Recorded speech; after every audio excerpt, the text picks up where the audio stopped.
যে আইনজীবী প্রফেশনে যোগদান করে নাই তারা আবার ভ্যাট কিসের জন্য?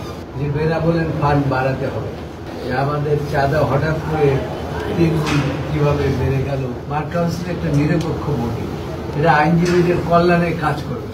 যে আইনজীবীরা হচ্ছে লার্নের বিজ্ঞজন বলা হয়, কিন্তু বিজ্ঞজনের কোনো সুরক্ষা, কোনো আইন নাই।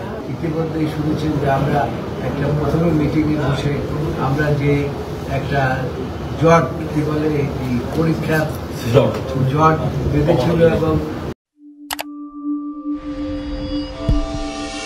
বার কাউন্সিলে আমরা প্রতিদ্বন্দ্বিতা করেছিলাম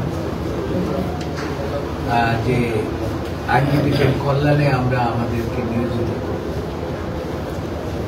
কিন্তু দুর্ভাগ্যের বিষয়, একটি সরকারের কিছু ব্যক্তিরা তাদের নিজেদের সংখ্যাগরিষ্ঠতার বলে আমাদেরকে প্র্যাকটিক্যালি কোনো কার্যক্রমে অংশগ্রহণ করার সুযোগ তারা রাখে না রাখার ফলে প্রথম যে পদক্ষেপ তারা নিয়েছিল আপনারা জানেন, যে ইনভলভমেন্ট হলে তাকে সার্টিফিকেট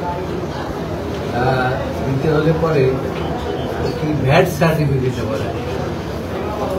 তখন এখানে একটি সভায় আমি বলেছিলাম যে আইনজীবী প্রফেশনে যোগদান করে নাই তারা আবার ভ্যাট কিসের জন্য?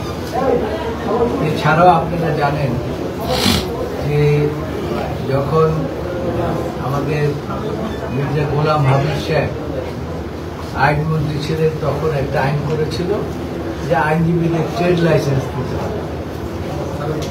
তার বিরুদ্ধেও তখন আমরা প্রতিবাদ করেছিলাম এবং শেষ পর্যন্ত সেই প্রভিশন বাতিল করতে সরকার বাধ্য হয়েছে। আমাদের এইবারের কমিটমেন্ট ছিল যে বেরা বলেন ফান্ড বাড়াতে হবে, কিন্তু তার অর্থ এই নয় যে সদস্যদের কাছ থেকে চাঁদা বাড়িয়ে এটা করতে হবে। এটা অনেকভাবে করা যায়, সেটা আমরা হিসাব করে দেখেছি, কিন্তু আমাদের কথা তখন তারা শুনেনি। না শোনার ফলে আমি এসেই শুনলাম, আজকেও একজনে আমাকে বলেছে যে আমাদের চাঁদা হঠাৎ করে 3 গুণ কিভাবে বেড়ে গেল, আমরা কিছু জানতে পারলাম না।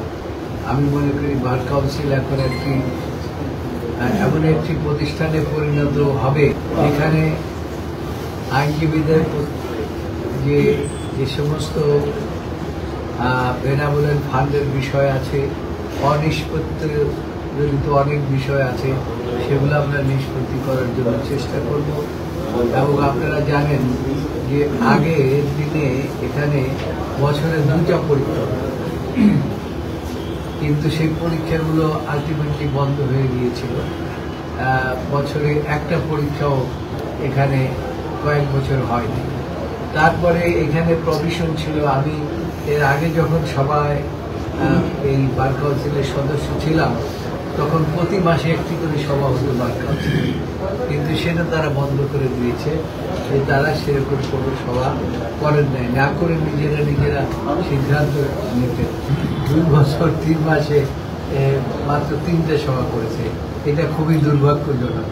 তার মধ্যে একটি সভা করেছেন ফ্যাসিস্ট সরকারকে টিকিয়ে রাখার, এটা খুবই দুঃখজনক ছিল। তার কারণ বার কাউন্সিল একটা নিরপেক্ষ বডি, এরা আইনজীবীদের কল্যাণে কাজ করবে।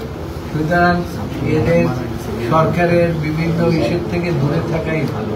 আমরা ইতিমধ্যেই আপনারা জানেন যে আমরা আমাদের সচিব সাহেব ছিলেন আমাদের সাথে, আমরা চট্টগ্রামে গিয়েছিলাম। সাইফুল ইসলাম আলিম, যাকে এই ফ্যাসিস্ট সরকারের একটা বাহিনী তাকে হত্যা করেছে মোটামুটিভাবে। তো আমাদের এটার জন্য আমাদের প্রাণ অনেক কেঁদেছে। আমরা বাইরে থেকে সভা করেছি এবং সভা করে বার কাউন্সিলের সভা করে আমরা সিদ্ধান্ত নিয়েছি যৌথভাবে যে আমরা সেখানে যাব। একদিনে আমরা গিয়েছিলাম এবং আমরা সেখানে একটু অর্থনৈতিক একটা এবং সেখানে শোক প্রস্তাব নিয়েছি। আমরা কবর জিয়ারত করতে গিয়েছি এবং দোয়া করেছি। কাজেই এই সমস্ত কর্মকাণ্ড আমরা এই বার কাউন্সিলে ভাইস চেয়ারম্যান নির্বাচিত হওয়ার আগের থেকেই কিন্তু আমরা এগুলো শুরু করেছি। এবং এই আইনজীবীদের আমরা অনেক সময় বলেছি যে আইনজীবীরা হচ্ছে লার্নের বিজ্ঞজন বলা হয়, কিন্তু বিজ্ঞজনের কোনো সুরক্ষা, কোনো আইন নাই। এটা কিন্তু সমস্ত প্যানেলের পক্ষ থেকে বলা হয়েছিল।